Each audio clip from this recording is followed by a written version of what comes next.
Both buyers and sellers today are asking the same question. How does the buyer's agent get paid? In Texas, the answer involves three main documents.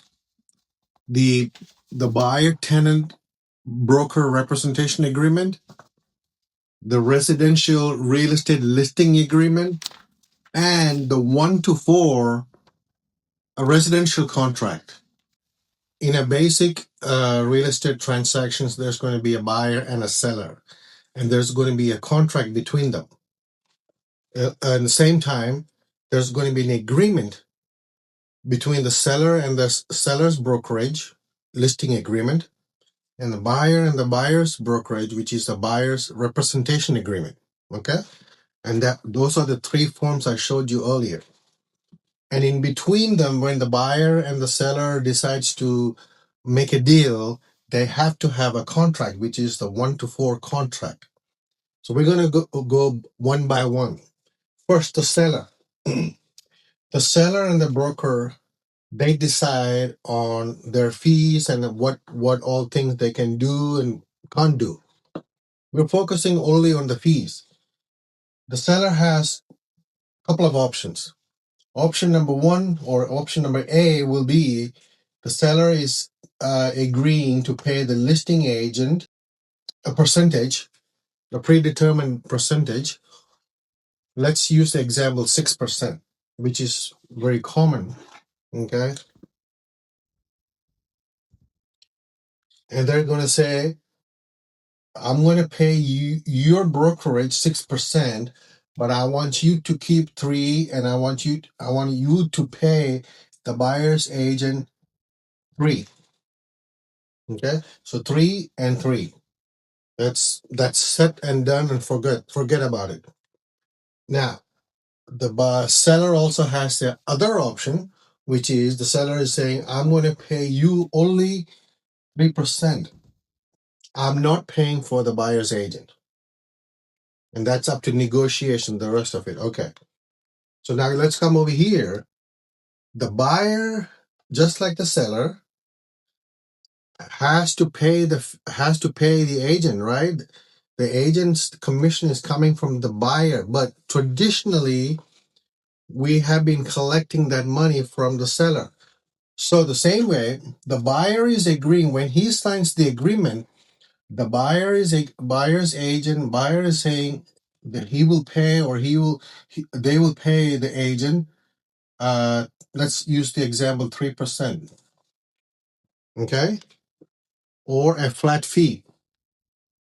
Now, when they make an offer on the house, they will use the 1 to 4 contract form. In the form, there is a couple of areas where they can ask for the money.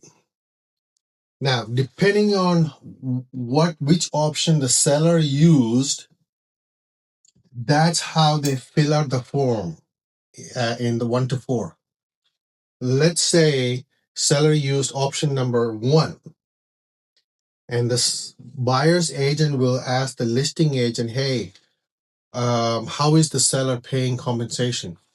And the listing agent can say, okay, we're using 2402, which is just a short way of saying we're paying you. Or the listing agent can say, put it in the offer. Okay, so let's focus on this one. If the seller is choosing option number 1, the buyer's brokerage and the seller's brokerage will use a form 2402, and they fill that out and they sign it. Only the buyer's brokerage and the seller's brokerage. The buyer and the agent are not involved in this. Okay, they agree and they say, okay, I need 3%, and this is what the seller agreed. I'm going to get 3%, and that's agreed. Once that's signed in the offer, in the 1 to 4 contract, all they have to do is put 3% in below the page 10 of this form. That's it. Now, if the seller opted option number 2, which is they're only paying for the listing agent and not for the buyer's agent. Buyers still can they can still ask the seller, hey, can we get the money for my agent? It's all matter of negotiation. So they're gonna put that amount, the 3%, okay, which is owed to the buyer's agent. That 3% will be put down in page 6, 12A, section B. Okay.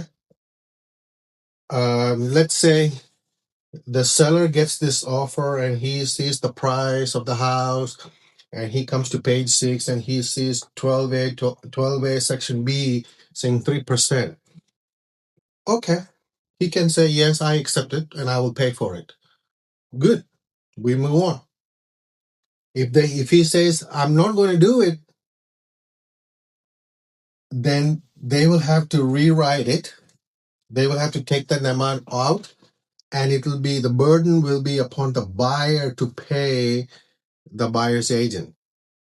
Now, a lot of buyers, especially first-time buyers, they're buying their first home. They may not have enough money to cover all the expenses, and that's when the buyer will say, "Hey, you know what? I don't have that kind of money. So let's move on to the next house where the seller is going to be paying." So they keep looking for homes until somebody will accept their offer. Okay. Uh, Now, if they accept it, if the seller accepts it, it's all good and done. It's done. Then the next thing you do is closing time. Now, the other thing that the buyer can do is, along with the 3% or the buyer's agent commission, same page 12A section C, the buyer can ask for buyer's expenses or seller's contribution. They're going to ask, hey, seller, can you pay us back some money? Or can you pay me back $10,000 for my closing costs because I'm a first time buyer, I don't have the money. I will buy you a house. I will pay you this much amount, but I want you to pay me back. That's allowed. That's legal. So you put that in. The seller, he can negotiate these two sections. He can negotiate. He can decide if he wants to keep this, pay for this, yes or no. He can decide if he wants to pay for the expenses. That's how it is. Now, let's say the seller agrees to pay the closing cost or the expenses, $10,000, but the seller is not going to pay the whole 3%.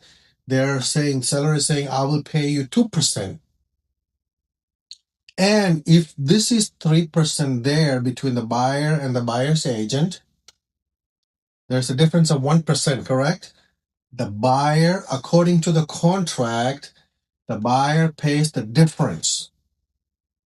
He will have to pay that 1% to the buyer's agent. The other option will be the buyer pays zero.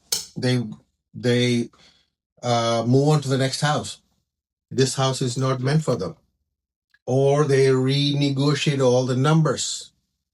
Well, there are certain ways, but these are the basic situations. You have a listing agreement, buyer's representation, and a contract, and a couple of ways the money can be uh, the compensation can be addressed, basically. Okay. Now I'll be showing you the forms in the video where the numbers go and all that kind of stuff. But if you have any questions, you can call me or make the comment, and I will, personally address it for you. Thank you.